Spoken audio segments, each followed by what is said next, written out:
शेख हसीना वाजिद को भारत में महफूज खुफिया मकाम पर रिहाइश दे दी गई। बांग्लादेशी मीडिया के मुताबिक बरतानिया में सियासी पनाह मिलने तक शेख हसीना के भारत में क़याम का इम्कान है। शेख हसीना की नई दिल्ली में मुकीम अपनी बेटी साइमा वाजिद से भी मुलाकात का इम्कान।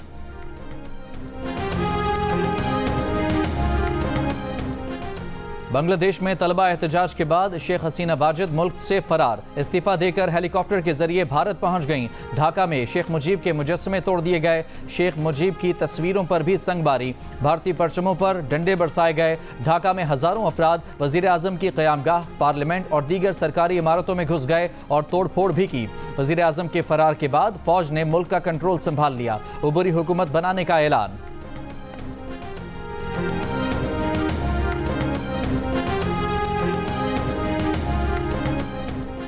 बांग्लादेश में इनकलाब के बाद आईनी बंदोबस्त बरकरार। सदर मोहम्मद शहाबुद्दीन ने अपोजिशन की सबसे बड़ी रहनुमा खालिदा ज़िया की जेल से रिहाई का हुक्म दे दिया। रिहाई का हुक्म सदारती इजलास में दिया गया, जिसमें आर्मी चीफ वक़ारुज़्ज़मा, बहरिया और फ़िज़ाइया के सरबराह भी मौजूद थे। गिरफ्तार किए जाने वाले तमाम मुजाहिरीन को भी रिहा करने का फैसला।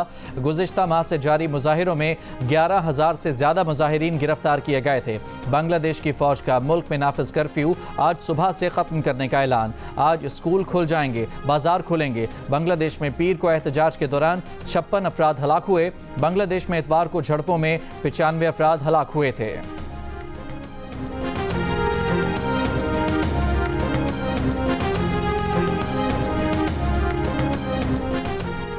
भारत कभी भी मकबूजा कश्मीर को अपना हिस्सा नहीं बना पाएगा। वज़ीर आज़म शहबाज शरीफ का यौम इस्तेहसाल कश्मीर पर आज़ाद जम्मू कश्मीर की कानून साज असम्बली से खिताब। कहा, जब तक मकबूजा कश्मीर हिंदुस्तान के गासिबाना कब्जे से आज़ाद नहीं होता, पाकिस्तान इखलाकी इमदाद जारी रखेगा।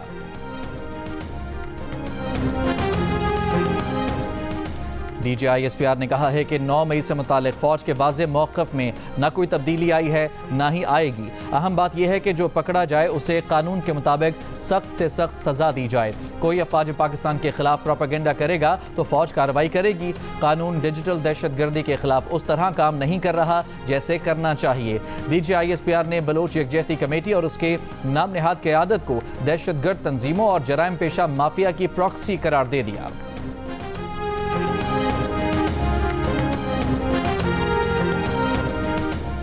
खैबर पख्तूनख्वा के शहर स्वाबी में पाकिस्तान तहरीक इंसाफ का जलसा।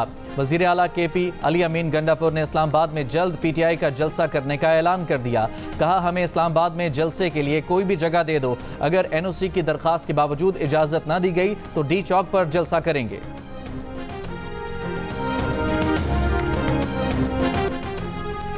इराक में अमरीकी फौजी अड्डे पर रॉकेट हमला, कई अहलकार जख्मी हो गए। अमरीकी ओहदेदारों की तस्दीक, हमला अल असद एयरबेस पर हुआ। अमरीकी वज़ीर ख़ारजा एंटोनी ब्लिंकन ने कहा है कि मशरिक़ वस्ता नाजुक लम्हे से गुजर रहा है। अमरीका मशरिक़ वस्ता में कशीदगी को कम करने के लिए सिफारती कोशिशें कर रहा है। फ़रीक़ैन कशीदगी बढ़ाने से गुरेज करें। उन्होंने कहा कि ये बहुत अहम है कि गज़ा में जंगबंदी का मुआहिदा तय पा जाए। तमाम फ़रीक किसी मुआहिदे पर पहुँचने के रास्ते तलाश करें। फ़रीक़ैन को ताख़ीर या ना कहने की वजह नहीं ढूंढनी चाहिए। अमरीका बांग्लादेश के अवाम के साथ खड़ा है। तर्जुमान अमरीकी महकमा ख़ारजा मैथ्यू मिलर ने कहा, बांग्लादेश में तमाम फ़रीक़ैन मज़ीद तशद्दुद से बाज रहें। बांग्लादेश में अबूरी हुकूमत के क़याम का ऐलान का खैर मकदम करते हैं। इक़्तिदार की मुंतक़िली बांग्लादेश के आइन के मुताबिक होनी चाहिए। बांग्लादेश की सूरत हाल पर बरतानिया का इजहार तशवीश। तर्जुमान बरतानवी वज़ीर आज़म ने कहा कि बांग्लादेश में जमहूरियत की बालदस्ती, अमन और अवाम की हिफाजत को यकीनी बनाया जाए।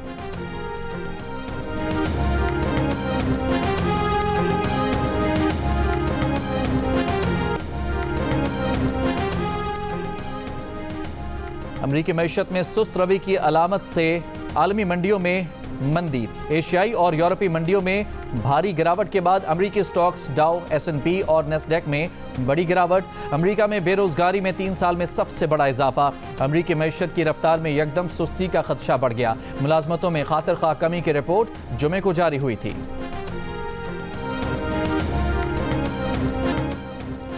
वज़ीर दिफा ख्वाजा आसिफ ने कहा है कि इस किस्म का कोई चांस नहीं कि 9 मई को भूला जा सके। 9 मई को एक गिरोह ने मुनज़्ज़म साजिश के तहत बगावत बर्पा की और वो नाकाम हो गई। वो बगावत अफवाज पाकिस्तान के इत्तेहाद के खिलाफ थी। जियो न्यूज़ से बातचीत करते हुए ख्वाजा आसिफ ने कहा कि बगावत एक शख्स ने बर्पा की जो अपना इक़्तिदार खो चुका था। 9 मई का शख्साना जब तक हल नहीं होता मुज़ाकरात कतई नहीं हो सकते। 9 मई के केसेस के फैसले जैसे होने चाहिए थे नहीं हो रहे। 9 मई में मुलव्वस अफराद को आज भी कानून का सहारा मिल रहा है। पीपल्स पार्टी की लीडरशिप हर मसले पर हमारे साथ है। हुकूमत कहीं नहीं जा रही, मीडिया पर झूठा प्रोपेगेंडा हो रहा है।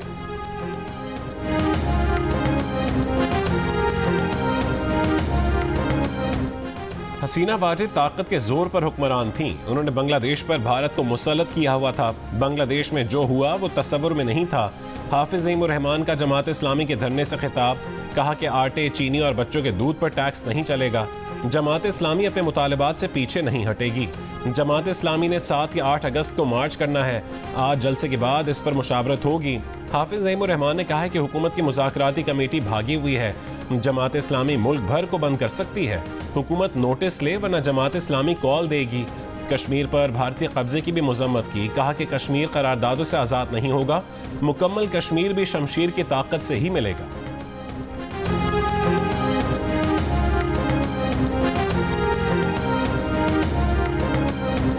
मूसलाधार बारिशों के बाद सैलाबी रैलों से नुकसानात। मुल्क भर में मुख्तलिफ हादसात में 13 अफराद जान से गए। खैबर पख्तूनख्वा और पंजाब के मुख्तलिफ शहरों में बारिशें। अपर चित्राल के हेडक्वार्टर बोनी के मकाम पर ग्लेशियर फटने से एक बड़ा और 5 छोटे पुल तबाह हो गए। सिंध के कई इलाकों में बादल खुलकर बरसे। नवाब शाह में रेलवे फ्लाईओवर पुल के करीब सेम नाले में 30 फुट चौड़ा शगाफ पड़ गया।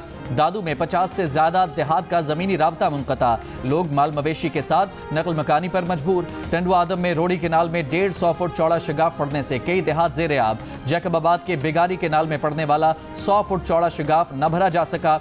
सैकड़ों एकड़ पर चावल की फसल मुतासर। बलूचिस्तान में भी तूफानी बारिशें। नसीराबाद, गंदावा, औस्ता मोहम्मद में बारिश। शाही केनाल में पड़ने वाला शगाफ पुर न किया जा सका। मीरपुर समेत दर्जनों देहात ज़ेरे आब आ गए।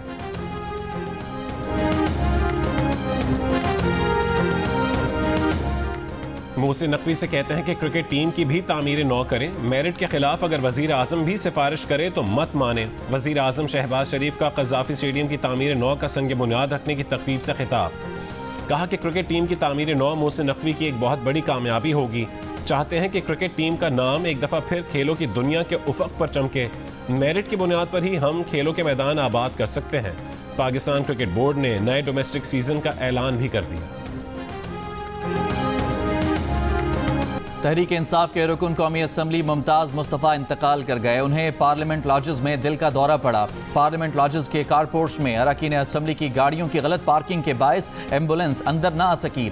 हद तो ये है कि स्ट्रेचर तक अंदर ले जाने की जगह ना मिली, इसलिए मुमताज़ मुस्तफ़ा को कंधों पर डालकर एम्बुलेंस तक पहुँचाया गया। कौमी असम्बली के इजलास में अरकान असम्बली ने मरहूम रुकन असम्बली को खिराज तहसीन पेश किया। साथ ही गलत गाड़ियाँ पार्क करने वाले अरकान असम्बली के खिलाफ कार्रवाई का भी मुतालबा किया। स्पीकर अयाज सादिक ने कहा, पहले भी नो पार्किंग से गाड़ियां उठवाई गई थीं, लगता है कि अब मुस्तकिल कार लिफ्टर मंगवाना पड़ेगा।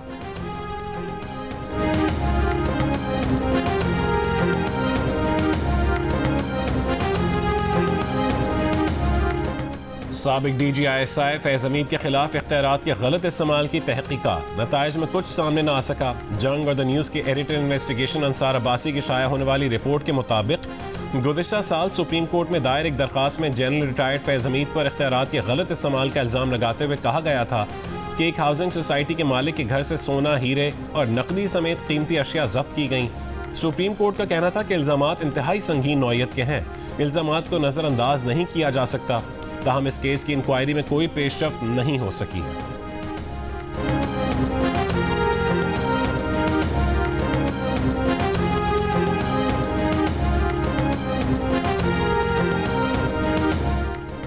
राना सनाउल्लाह ने कहा है कि बानी PTI को डील देने का मामला ज़ेरे गौर नहीं। सियासी क़यादत को मुल्की मामलात पर मिलकर बैठना चाहिए। मुज़ाकरात से ही रास्ता निकलता है। पाकिस्तान हाई कमीशन आमद पर मीडिया से गुफ्तगू करते हुए कहा कि बिजली के मसले पर हुकूमत कोशिश कर रही है कि बिल्स में कमी लाई जा सके। IPPs को दिए जाने वाले पैसों से जान छुड़ाने की कोशिश कर रहे हैं। 2017 में नया प्रोजेक्ट लॉन्च करके मुल्की हालात ख़राब किए गए। वज़ीर आला KP अली अमीन गंडापुर 30 मार खान हैं। वज़ीर आला KP के बयानात कुछ और होते हैं और मीटिंग्स में मौक़िफ़ मुख्तलिफ होता है। जिन मामलात में KP को वफाक के साथ ताउन करना चाहिए, उनमें ताउन हो रहा है।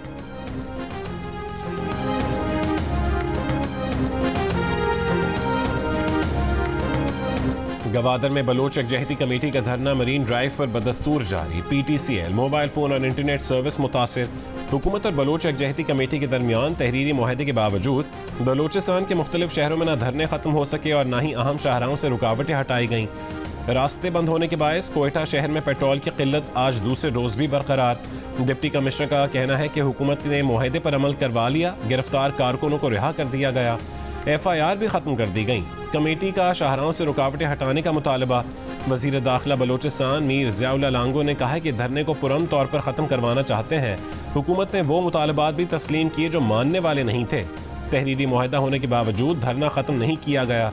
बलोचिस्तान और गवादर के अवाम से अपील है कि सूबे को मज़ीद अंधेरों में ना धकेलें।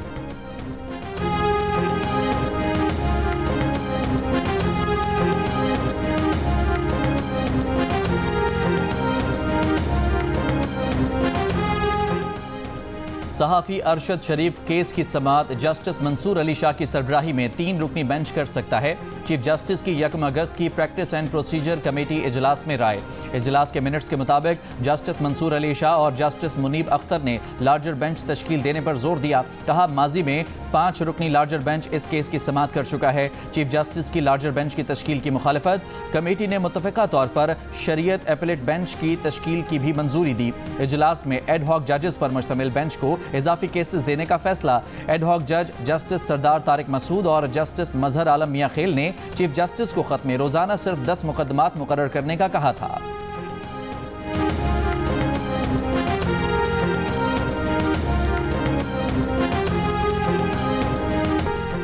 मंडी बहाउद्दीन में मुसल्लह अफराद की फायरिंग से खातून जाँ बहक। पुलिस के मुताबिक मुल्ज़मान को शुबा था कि मकतूला उनके घर पर जादू करती थी।